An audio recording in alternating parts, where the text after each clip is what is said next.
The Honorable Speaker of the National Assembly, the Honorable Speaker of the Senate, Honorable Members of Parliament, fellow Kenyans, in accordance with Article 132 of the Constitution, indeed I am honored to report to Parliament the measures taken and progress achieved in the realization of the national values set out in Article 10 of our Constitution, as well as the progress made in fulfilling our international obligations. Indeed, it is my pleasure to submit the same to this special sitting of the two Houses of Parliament and to the entire nation of Kenya. Mr. Speaker, the state of our nation is strong.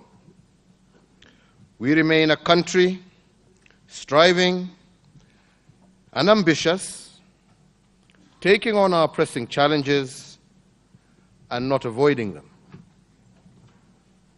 We do this because we know that the path to lasting cohesion, decent jobs for our people, can only be achieved in an environment where fairness, integrity, and the rule of law are observed by all citizens without exception. Mr. Speaker, as President of the Republic of Kenya and Commander-in-Chief of the Defense Forces, I have heard the cries of our people and their stated hopes and aspirations for a better Kenya. When they elected me as their president, I committed to strive and unceasingly fulfill the trust and confidence that they placed in me, and I will not turn back on this commitment.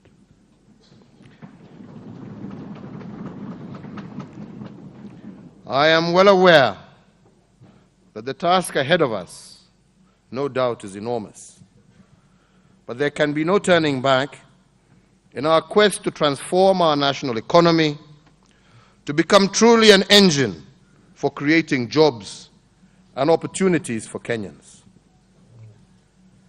There is no turning back on government reforms that are intended to improve service provision to all Kenyans.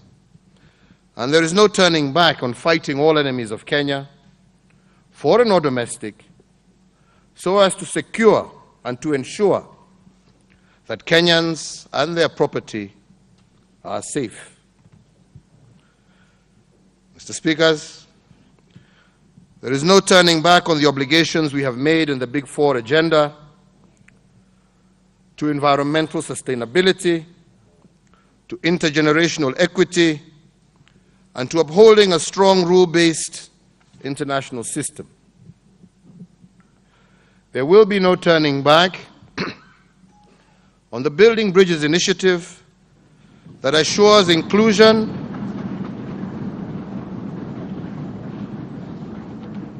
cohesion, unity, and respect for all Kenyans. There will be no turning back on the war against corruption,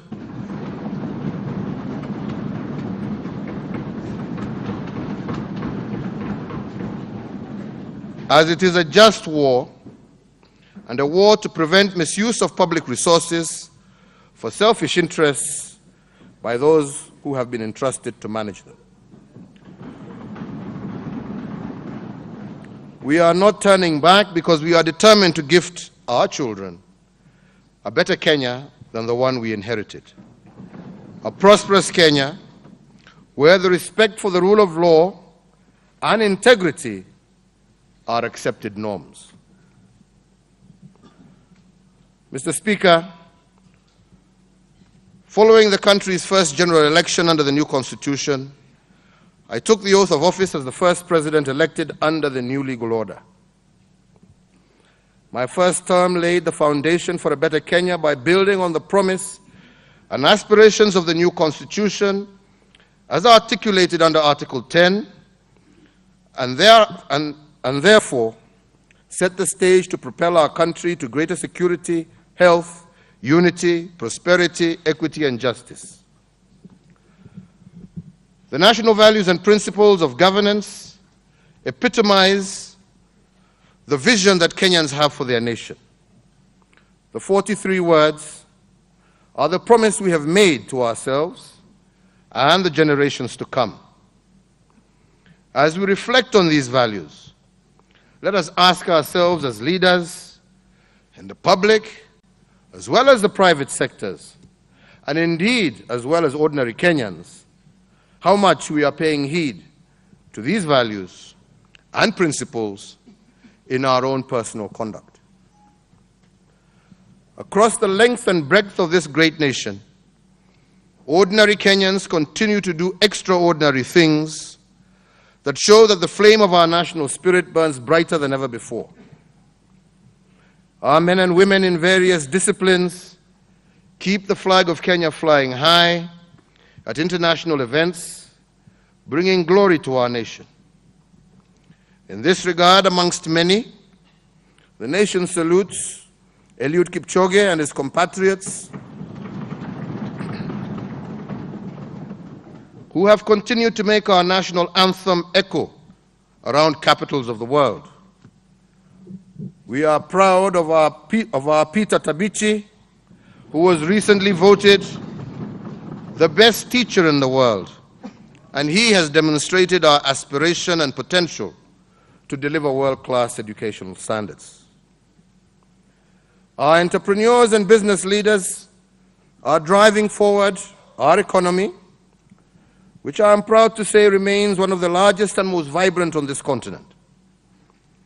Leading the string of innovators is Roy Alila, who garnered global accolades for inventing smart gloves that convert sign language movement into audio speech.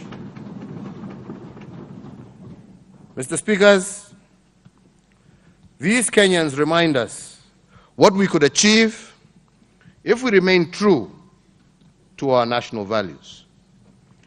Indeed, on behalf of a grateful nation, I do thank those men and women who serve the Republic in whatever capacity, who uphold our values and our way of life, who defer to what is right, who show that our diversity is an asset, and all those who have paid the ultimate price to secure our freedoms and way of life. Mr. Speakers, devolution remains one of the new innovations of our new constitutional order. Since April of 2013, more than 1.7 trillion shillings have been transferred to the counties. Devolution has received the full and firm support of my administration, and together with an enabling and supportive Parliament, we have seen it transform lives, revive local economies, and bring service delivery closer to the people. There can be no turning back on devolution. The system is sound and has proven its value and contribution to national development.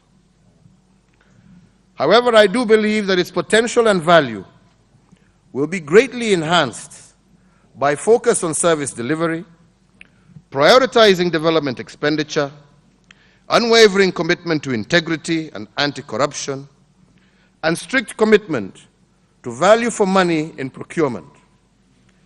This done, devolution will no doubt transform our nation. Mr. Speakers, Parliament remains a strident defender of our democracy, and I laud Parliament for its steady guiding hand as we implement our transformative agenda for the country and its commitment to playing its constitutionally mandated oversight role. Mr. Speakers, I wish to acclaim Parliament for its continued diligence, for in the period under review, 22 bills have been enacted into Acts of Parliament, with just 2 currently awaiting presidential assent. Some of the groundbreaking legislation that has been enacted from Parliament over the last year include the Kenya Coast Guard Services Act, which established our nation's first Coast Guard service, the Petroleum Act, the Energy Act, and the National Youth Service Act. Mr. Speaker, to facilitate the implementation of our programs under the Big Four, I urge both Houses of Parliament to fast-track the mediation of the Land Value Index Laws Amendment Bill, the Physical Planning Bill, the Irrigation Bill, and the Warehouse Receipt System Bill, as well as the Kenya Roads Bill. Mr. Speaker, the consideration and approval by Parliament of various protocols, treaties, as well as sessional papers continues to enhance Kenya's international standing in the community of nations, creating stability and predictability in our governance framework. During the period under review, various treaties and protocols have been ratified, including the African Continental Free Trade Area Agreement, the Tripartite Free Trade Area Agreement, and the EAC Protocol on Cooperation in Meteorological Services.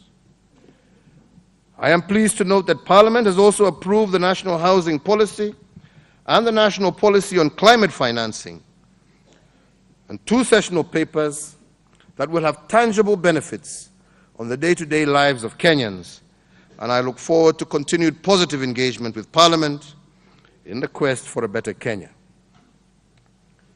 Mr. Speaker, the state of our economy is also strong. Our broad-based economic growth averaged 5.6% over the last 5 years, outperforming the average global growth. In 2018, our provisional estimates show that the economy grew by 6.1%, and this encouraging performance was supported by strong public and private sector investments, as well as prudent macroeconomic policies. In 2018, economic growth was largely driven by the wholesale and retail trade, real estate, information and communication, and tourism. It is worth noting that despite the challenges facing the wholesale and retail trade, the sector has also attracted new international supermarket chains and continues to support the expansion of domestic players. Mr. Speaker, in 2019, we expect an even stronger growth of 6.3%, reflecting continued improvement in the business environment, political stability as a result of building bridges, as well as improvement in the environment associated with the execution of the Big Four agenda and sustained macroeconomic stability. Honorable Speaker, in the same reporting period, inflation averaged 4.6%, remaining within the set targets. Our official foreign exchange reserves averaged US dollars 8.7 billion in the review period, representing 5.8 months of import cover. These reserves provide the country with adequate buffer against shocks in the foreign exchange market. Indeed, the Kenya shilling has held steady against major currencies, with an annual average exchange rate of about 101 to the US dollar. This was supported by a narrowing of the gap between our export of goods and services from 5.5% of gross domestic product in February of 2018 to 4.7% in February of 2019. Agricultural exports, particularly horticulture, receipts from tourism, and diaspora remittances largely explain the improvement in our current account position. In the World Bank Ease of Doing Business Index 2019, Kenya's ranking improved 19 places to position 61 globally. This made our nation one of the most improved countries during the review period. It is our intention to build on this success to further improve our ranking to be among the top 20 by the year 2020, top 50 by the year 2020. Overall, our economic outlook remains positive, underpinned by the implementation of our transformative development agenda.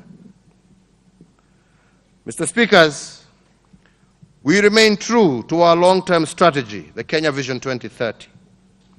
Our medium-term plan of 2018 to 2021 is centered around the Big Four agenda.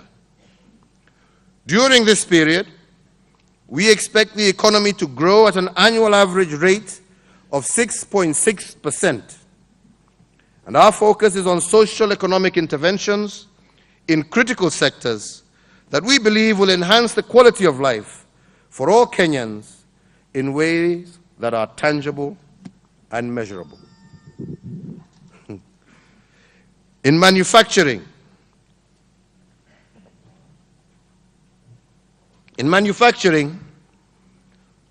my administration is prioritizing local motor vehicle assembly and manufacturing of spare parts.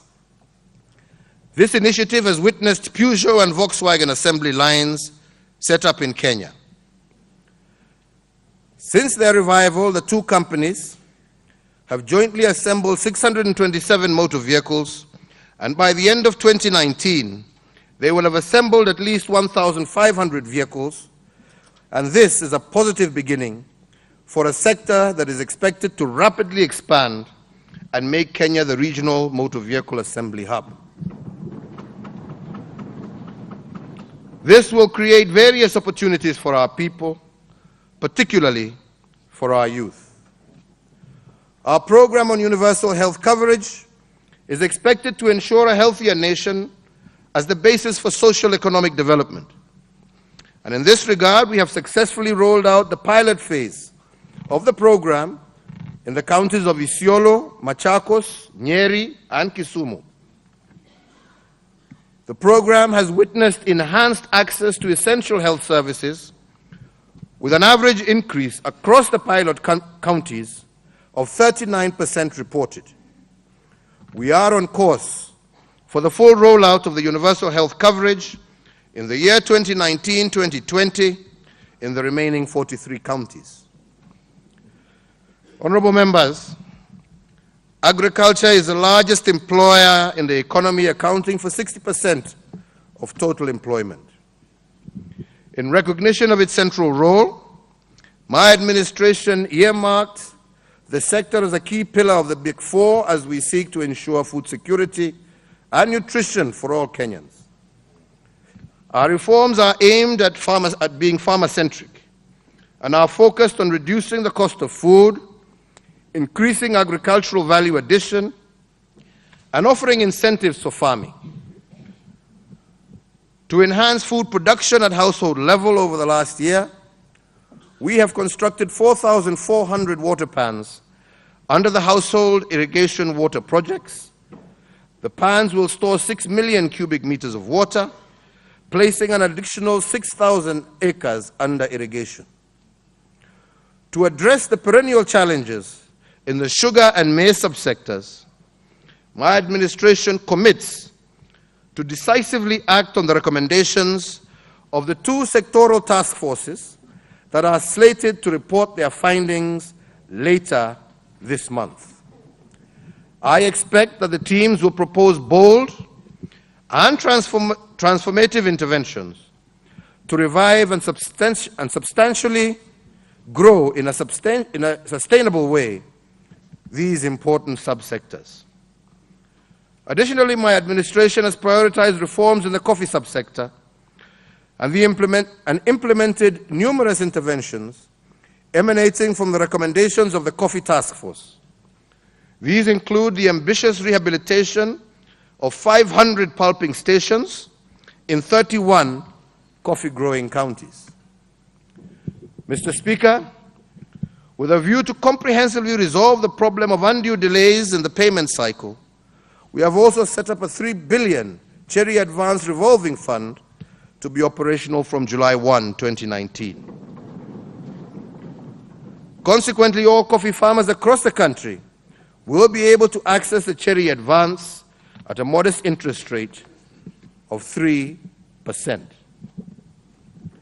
Mr. Speakers, access to decent and affordable housing is a basic human right that my administration is determined and committed to honor. We are fulfilling this through the Affordable Housing Program. To realize this vision, we have promulgated the Affordable Housing Development Framework Guidelines, providing the enabling policy and financing for the rollout of this program. We are now on track to deliver affordable housing to Kenyans. This life-changing program is being undertaken in partnership with county governments as well as the private sector. Indeed, Kenyans have already shown that they are ready for this program. Despite court case delays and initial delays, over 175,000 Kenyans have already registered under the voluntary scheme known as Boma Yangu. These Kenyans will undoubtedly be first in line for the allocation of new housing. Additionally, the Affordable Housing Program is expected to create opportunities for local industry. In this regard, we have ring-fenced the supply of certain components, such as doors, windows, cupboards, for the exclusive delivery by micro, small, and medium-sized enterprises.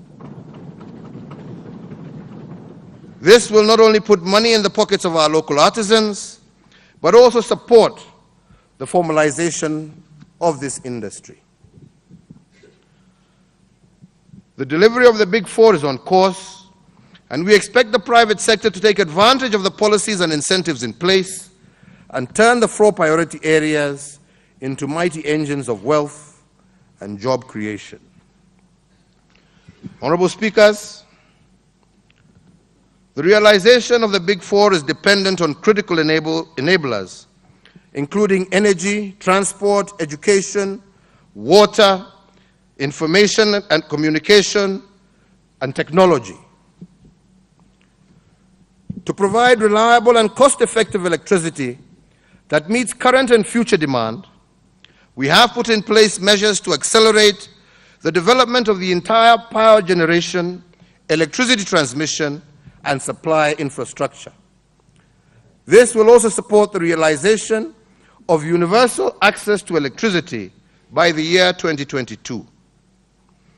I am happy to report that installed capacity has increased from 1,768 megawatts in March of 2013 to the current 2,712 megawatts, with Lake Turkana Wind, Gong Wind, Garissa solar power plants joining the grid within the last year.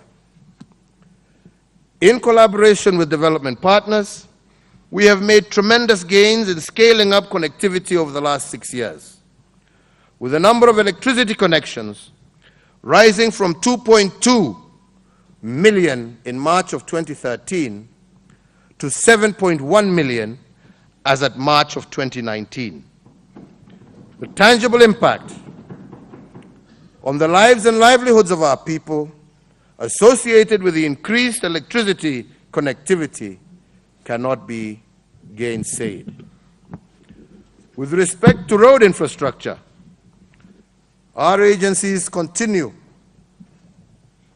to upgrade new roads to bitumen standard, in addition to rehabilitating existing ones.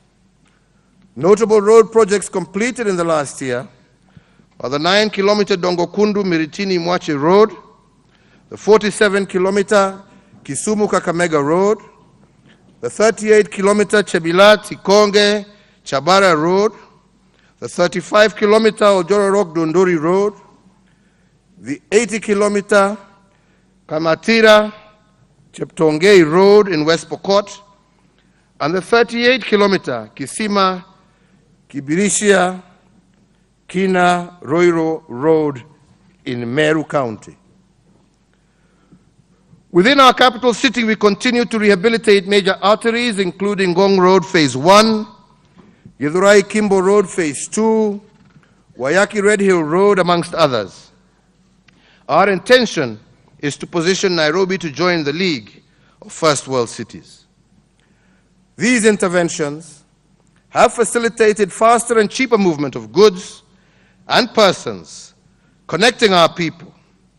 Better still, the expansion and upgrading of our road network has mitigated traffic congestion and enhanced road safety in our major cities and municipalities. On rail infrastructure, we are on course to completing Phase 2A of our region's most iconic infrastructure project,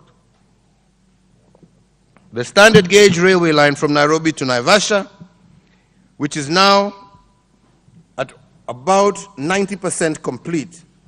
And I look forward to journeying with members from both houses on the inaugural SGR trip from Nairobi to Naivasha. The Madaraka Express remains a story of remarkable success and national pride, and indeed it has been listed amongst the top 13 most magnificent railway tours for 2019. Over 2.5 million Kenyans have traveled by Madaraka Express since inception in May 2018, and 3.9 million tons of cargo have been transported on the line. On air transport, we are seeing an upward trajectory in Kenya, and to facilitate this, we continue to upgrade our airports and airstrips across the country. Indeed, in October of 2019, Kenya was able to launch direct flights connecting Nairobi to New York. And this connectivity is expected to increase the number of tourists in the country, while opening up a large market in the United States for our export produce. Today, honorable speakers, our transformative agenda is visible to all. These infrastructure developments, in addition to supporting the realization of the Big Four, have opened up opportunities for big and small businesses and improved the livelihoods of many Kenyans. Honorable speakers, my administration recognizes the role played by micro, small, and medium enterprises in spurring the development of our country. The sector employs approximately 14.9 million Kenyans and contributes an estimated 28% of our gross domestic product. To unlock the latent potential resident in this sector, my administration has been working towards addressing the challenges of access to credit, training, and skills development.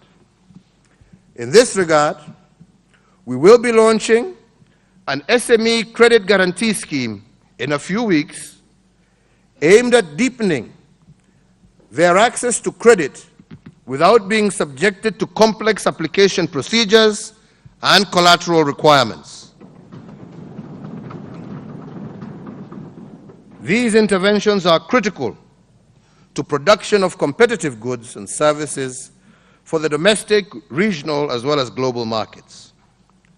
Indeed, in respect to the leather value chain, a common manufacturing unit at Kariokor Market in Nairobi is nearing completion. Once fully equipped, this center will provide impetus to the local shoemaking industry and to professionalize as well as to standardize manufacture of shoes. We are also undertaking similar initiatives in the textile value chain at Uhuru Market, developing a center of excellence for the modern production of finished textile goods. The above intentions are intended to promote the values of social justice, inclusivity, and access for all, ensuring that the benefits of our growing economy are not just limited to a few people. To facilitate inclusivity and to enable appropriate planning for the needs of all persons, we are also this year rolling out the 2019 National Housing and Population Census, and that will happen later this year. This exercise, together with the National Integrated Identity Management System, commonly known as NIMS, will ensure that all persons resident in Kenya will be enumerated in order to provide accurate data that is required for proper planning at all levels of government. Additionally, it is expected that when fully implemented, a comprehensive one-stop shop for all population and national identity records will be in place. Honorable Speakers, the national values are best realized through proactive reform measures in education. It is in our schools that we can best embed in our children human dignity, equity, social justice, inclusivity, and all the other values that we cherish and hold dear. And it is for this reason that my administration introduced curriculum reforms designed to better align our education system with our national values. These reforms are expected to mold a people who embody innovation and excellence. The result will be a globally competitive human capital base, having the tools for success in a fast-paced and dynamic world. Honorable Speakers, in fulfillment of the same, in 2018, my administration adopted the policy on universal access to basic education. The policy seeks to ensure that all our children enroll in primary school and complete their secondary education with a 100% transition rate. This measure will go a long way to ensuring that all Kenyans have access to equal opportunities and a chance to further their passions. Our aggressive push of this agenda has this year seen us achieve a 100% transition rate, the highest on the African continent. Honorable members, to address the pressure on school facilities across the country, my administration has prioritized development of school infrastructure for the fiscal year 2019-2020. I also, today, call on all members to act in solidarity with our children and approve the education budget as per our request. Secondly, I also urge members of the National Assembly to prioritize allocation of the constituency development funds towards school infrastructure.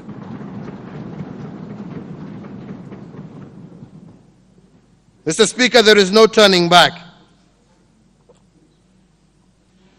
on the commitment to ensure that no child is left behind.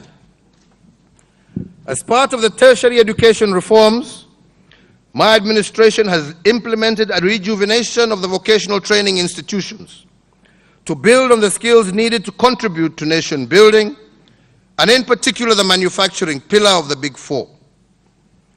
Over the last 3 years, my administration has set aside an unprecedented amount of resource towards supporting students joining technical and vocational training institutions. We are a country, Mr. Speaker, we are a country blessed with natural resources, which, if properly managed, will transform in a big way our nation and the welfare of our people. We, however, must appreciate that these resources are finite, and in that context, it must be our solemn duty as a state to manage these resources sustainably for the fair and equitable benefit of both present and future generations.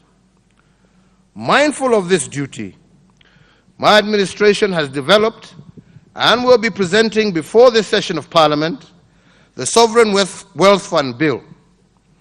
The bill proposes creation of a fund and provides a legal framework to guide the investment of revenues from oil, gas, minerals, and other qualifying natural resources. The fund as proposed in this bill comprises of 3 parts, notably a stabilization fund, an infrastructure development fund, and a future generation fund. It is important to underscore that other than the cost of services of those entrusted to manage the fund, all monies in the fund will be used to finance critical national development programs in order to ensure sustainability. Honorable Speakers, sustainable development is a constitutional imperative and one of the national values. Sustainable development remains a core consideration within my government, guiding the outlook and implementation of our policy, programs, and projects across the board. As the host nation of the United Nations Environmental Programme, Kenya remains a global leader in environmental conservation and sustainable development. My administration has spearheaded the implementation of various environmental initiatives, including interventions for the sustainable exploitation of the blue economy, sustained the ban on environmentally harmful classes of plastics and polythene carrying and packaging materials, enhanced the protection and promotion of our nation's forests, in line with our commitment to achieve a minimum of 10% forest cover by the year 2020, and interventions with regard to water and air quality. These interventions not only protect the environment, but also create business and employment opportunities through the green economy. Indeed, as a result of our interventions, Kenya is today a global leader in green energy, with 85% of our energy mix coming from renewable sources. Mr. Speaker, I am delighted to update this House on the progress we have made fulfilling our international obligations and positioning Kenya as a leader in the region, continent, and globally. Kenya has always and will continue to fulfill her international obligations as a responsible member of the community of nations.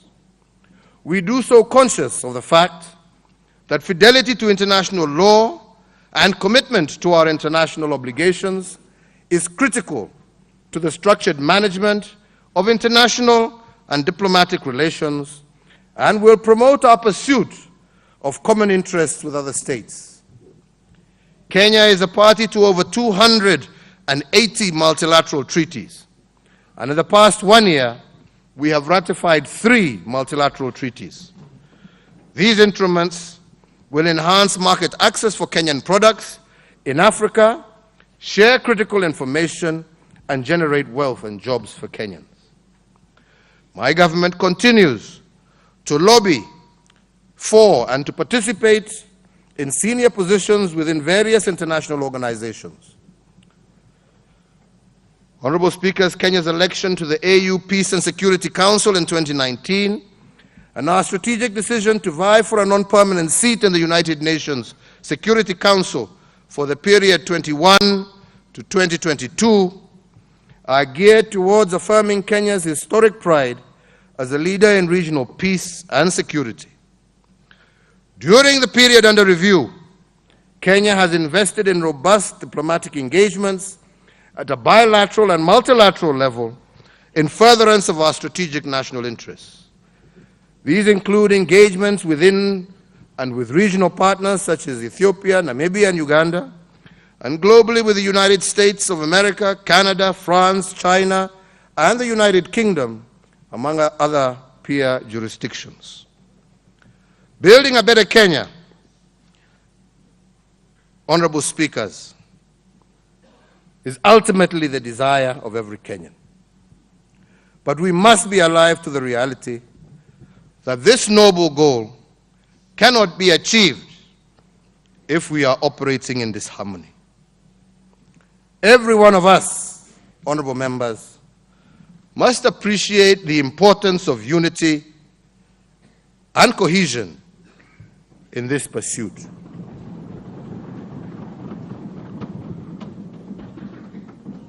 We all know the damage that we have suffered in the past as a result of discord amongst ourselves.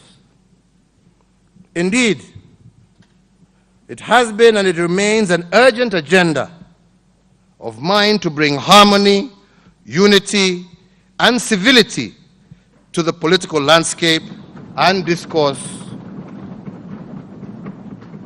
in this country. And that is what informed the Building Bridges initiative, commonly known as the handshake.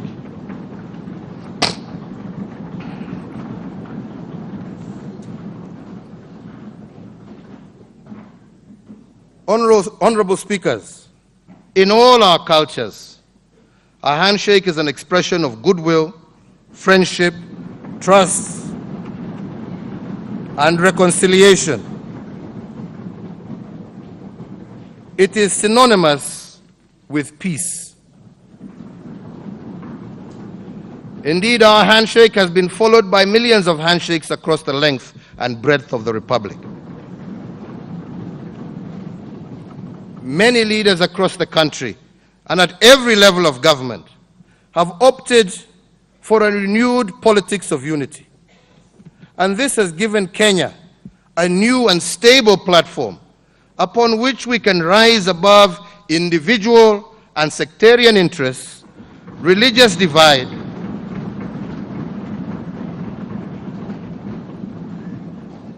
and partisan politics, as we all together build a better, stronger, and more prosperous Kenya.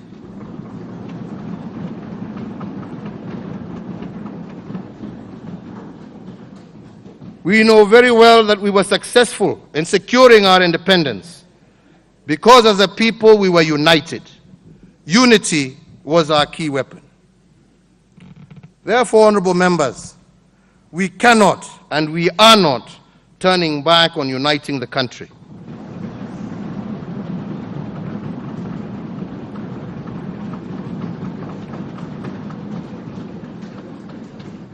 We have chosen the hard road. We have chosen the hard road of building unity and cohesion against the easy road of division. We are a greater people for it. Indeed, already the Building Bridges initiative is engaging Kenyans across the entire length and breadth of our country, and soon we will have an opportunity to comment on their findings and recommendations. Against this backdrop, honorable speakers, I reaffirm a commitment previously made, and which I hope this House this year will pass, of designating a Kenya shillings 10 billion fund to heal the wounds of historical grievances which have long poisoned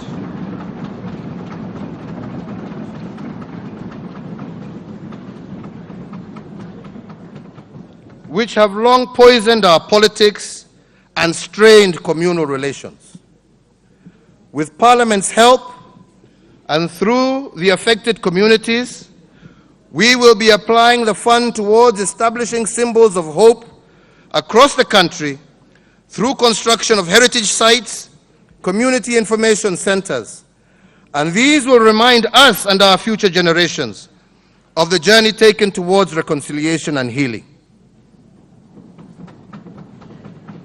Mr. Speaker, the unity that we are pursuing is not only between brothers and sisters within our borders, but also the unity of brothers and sisters that form the East African community and the greater continent of Africa. The path to prosperity for individual African states lies in promoting inter-Africa trade, integration, building bridges between our communities and nations that recognizes that we have far more in common with each other than we have as differences.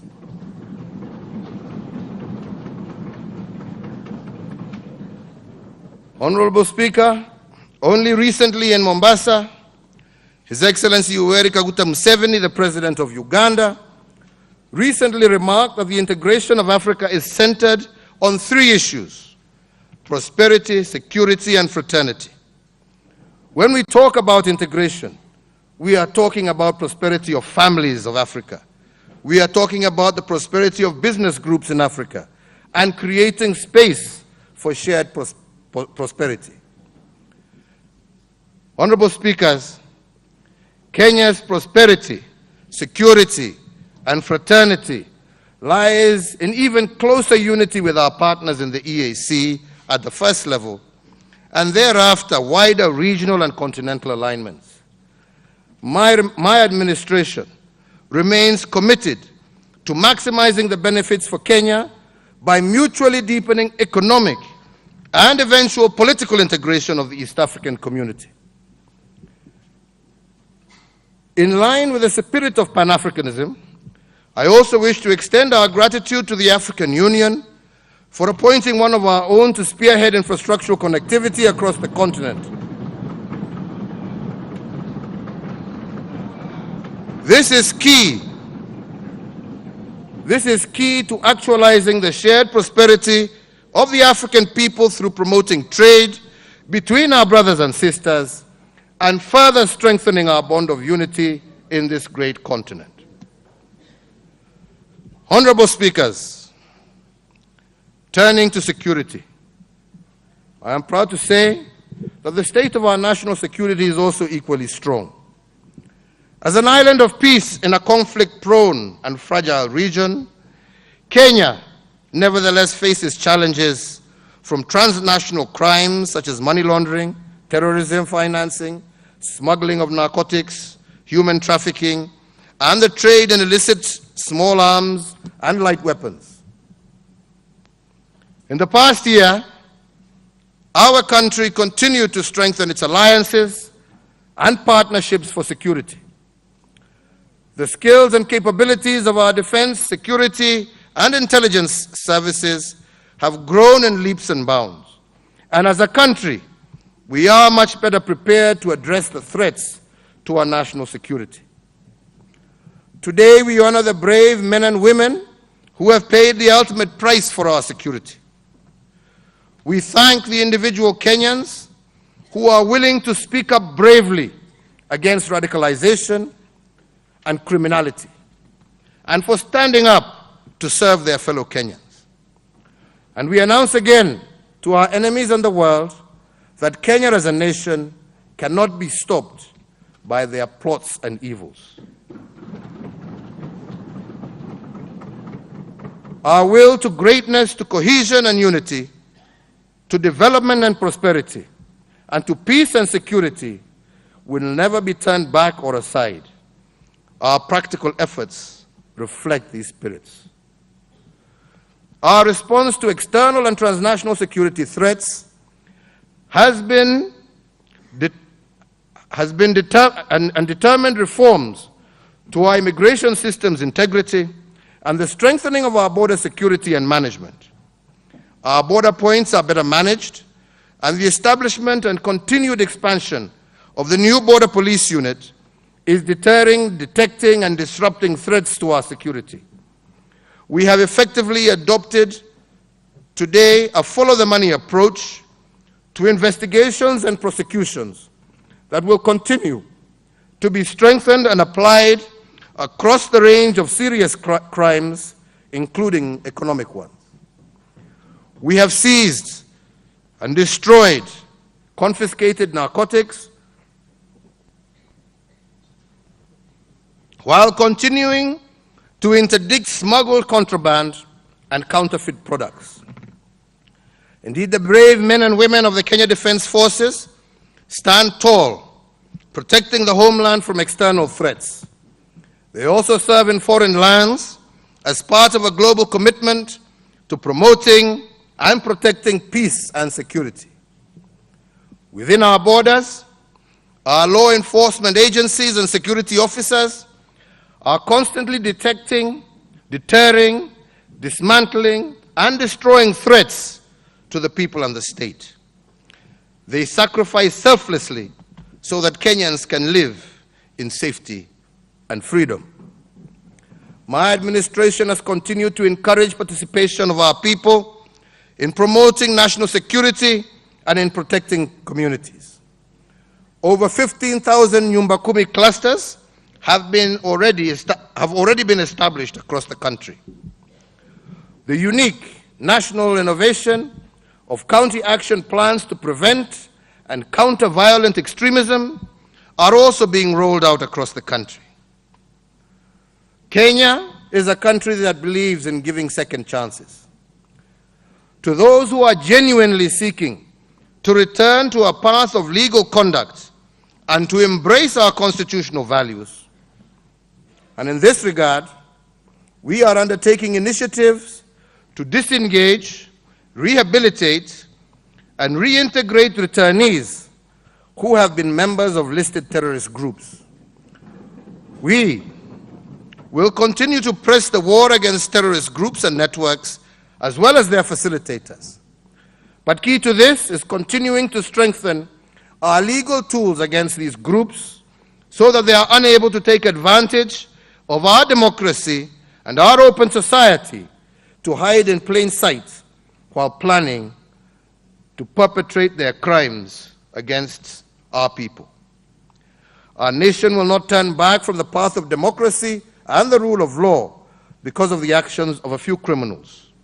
However, we remain unshakably committed to our values in this, and I truly believe that we shall prevail.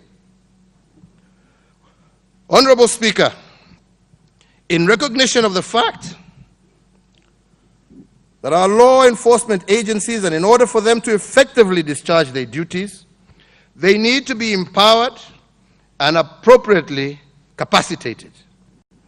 We are therefore undertaking enhanced training and improvements in welfare, more effective use of technology, equipment, and far better coordination between and within parties. Honorable Speakers, almost 2,000 CCTV cameras are now working in Mombasa and Nairobi, offering real-time 24-hour security monitoring. And this has greatly assisted our police in resolving complicated crimes. To foster security, the government has also repossessed 5,050 assorted weapons illegally held by civilians as part of the ongoing firearm verification process. Honorable Speakers, Kenya leads the region in developing a vibrant digital commercial sector. And in this regard, we have developed a national cybersecurity strategy, enacted the Computer Misuse and Cybercrimes Act, implemented a national cybersecurity training initiative, and established specialized teams with defensive cyber warfare capabilities in an endeavor to protect our economy from cyber crimes. Honorable Speakers, honorable members, from the foregoing it is clear that the state of our nation is strong, vibrant, and I believe brimming with promise. However, Mr. Speaker, corruption and impunity endangers each and every one of these gains. It compromises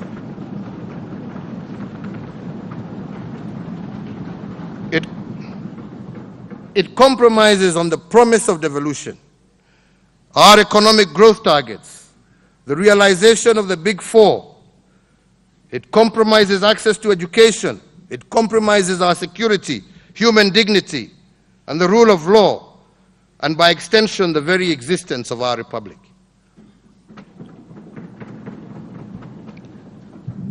Corruption and impunity create social distortions and divisions, fuels inequality and poverty, destroy the fabric of our society, and diminishes the vitality of our nation's upcoming generations by setting the wrong example for them.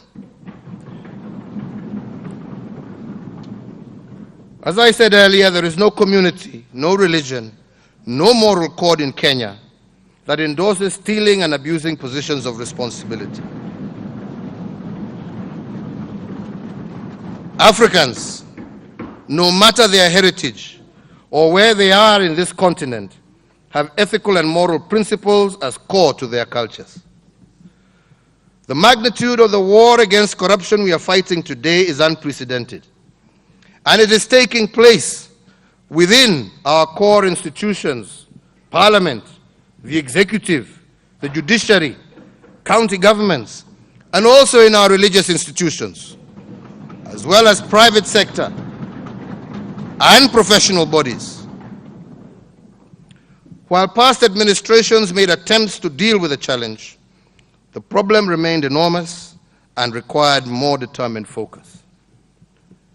Honorable Speaker, following my proclamation on anti-corruption in 2015, my administration embarked on a program to deepen the fight against corruption, through strengthening and resourcing the institutions charged with this most noble duty.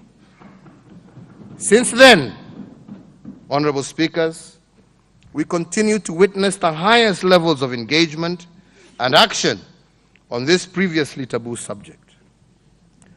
For the first time in our nation's history, 8 cabinet secretaries, 8 principal secretaries have had to step aside to give way for investigations and prosecutions, a concept previously unknown in public sector management.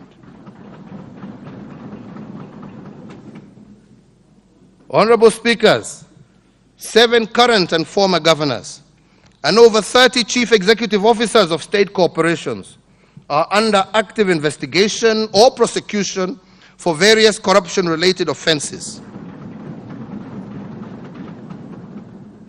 In several cases, banks and other financial institutions have been fined for breach of regulatory duty. Infidelity with the law upon institution of any charges against a public or state officer, my administration has dutifully relieved the office holder of their public duties. Indeed, just this morning, I have exercised the legal instrument revoking the appointment of a High Court judge recommended for removal for corruption-related offenses. These are the outcomes of a dedicated and resolute government undertaken within the framework of the rule of law.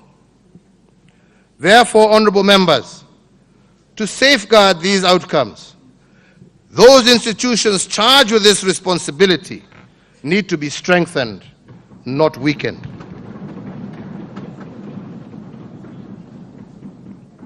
But even with the success we have made, we cannot as yet celebrate. The challenge is still with us and required more concerted efforts to eliminate it. Honorable members, Kenyans have spoken loudly and challenged us as leaders to do all that it takes to eradicate this cancer. This they did during the National Anti-Corruption Conference held in January of this year, where they tasked me, the Speakers of Parliament, the Chief Justice, and the Council of Governors to commit to various demands that would entrench and widen the fight against corruption. Mindful of my cardinal responsibility, which is to serve Kenyans, as bestowed upon me by the Constitution, my administration has opted for an all-out assault on corruption. In this endeavor, and in pursuit of this noble goal, my administration has continued to strengthen the investigative, law enforcement, and prosecutorial functions of government and embrace the multi-agency approach to encourage joint intelligence sharing, investigation, and prosecution. And these measures have already reaped visible benefits. Honorable members, it is not enough to merely jail and fine those who have looted from our public coffers. The wealth stolen from Kenyans must be returned to its owners, the people of Kenya, with a clear message being that corruption does not pay. In this context, that we have entrusted into the asset recovery agreements, we have entered into asset recovery agreements with foreign countries in pursuit of a robust restitution strategy. In the reporting period, the Asset Recovery Agency has investigated 20 cases and preserved assets worth 1.1 billion. Assets worth Kenya shillings 72 million were forfeited to the government, and further recovery proceedings on corruptly acquired property valued at Kenya shillings 7.5 billion were instituted. Additionally, assets worth Kenya shillings 2.5 billion were recovered, while bank accounts holding Kenya shillings 264 million were frozen pending determination of recovery proceedings. We have also introduced new accountability measures applicable at all stages of the public finance management cycle as a critical prevention strategy. Honorable Speakers, honorable members, we must accept the truth. That is, one or two branches of government cannot hope to resolve this problem on their own. And that is why we look up to the judiciary to do their part, to apply the law firmly and fairly, and for Parliament to uphold high standards, mindful of the strategic interests of the nation in the exercise of their legislative and oversight mandate. We need to ensure that corruption cases are heard and determined on a priority basis. Kenyans are waiting to see more convictions and far less cynical exploitation of court processes to protect a few. Indeed, I particularly urge the judiciary not to appear to protect their own or to allow the abuse of privilege in the case where their officials are suspected of or have been under active investigation for corruption.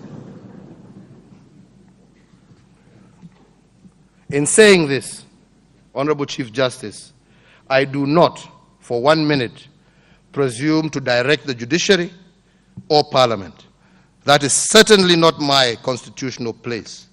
But it is indeed my duty as the head of state to remind every arm of government of their solemn duty and the high expectations of Kenyans as espoused in our national values. Mr. Speaker, I also urge the county governments to work with the national government in this most important task of moral reawakening. Equally important, I urge every public and private institution in Kenya to join us in waging this war against corruption and economic crimes. If you love your country, you should reject corruption and all those who steal the sweat of your countrymen. This, honorable members, is one war I am certain we shall win. Honorable members, I must say that I've been under pressure that who am I sacking? But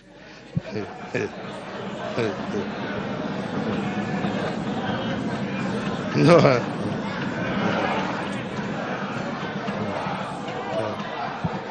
But I must, however, caution that the pursuit of the corrupt will be undertaken strictly within the remits of the law. It will not be done through vigilante justice and pitchfork protests.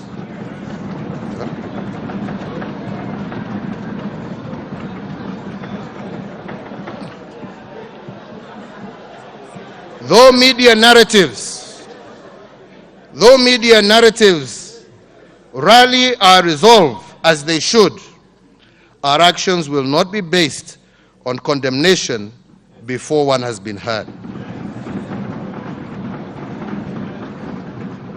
The cornerstone of our democracy is the rule of law and the principle of due process.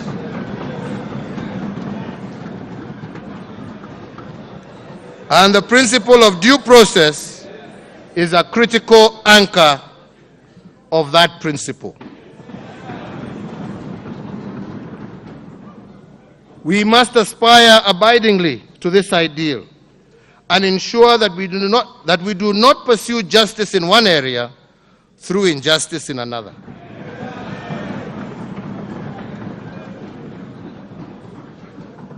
I remain confident in our investigative and prosecutorial institutions to diligently deliver justice on the strength of the evidence and infidelity to the law.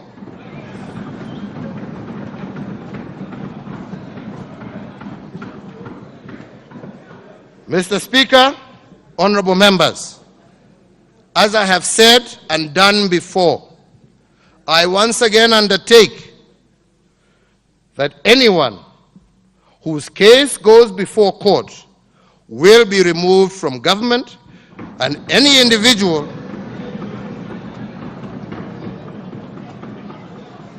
will thereafter have to answer his case before a court of law.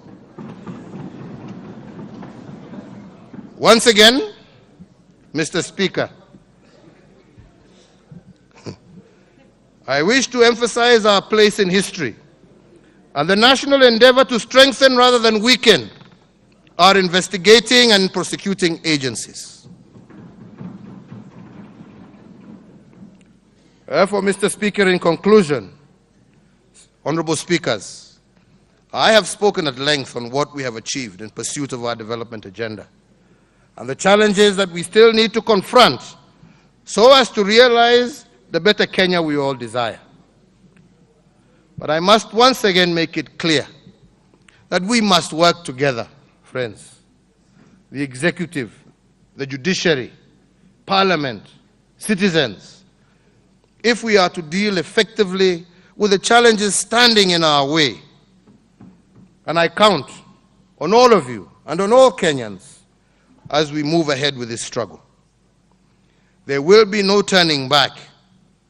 There will be no sacred cows and no compromise. The fight must be won because it is a fight for the soul of our nation.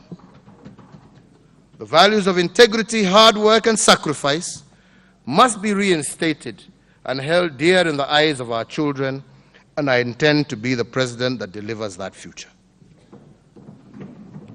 Finally, Mr. Speaker, it is now my pleasure to submit to Parliament the following 3 reports as required by the Constitution. A, report on measures taken and progress achieved in the realization of National Values 2019. B, report on progress made in fulfilling the international obligations of the Republic 2018.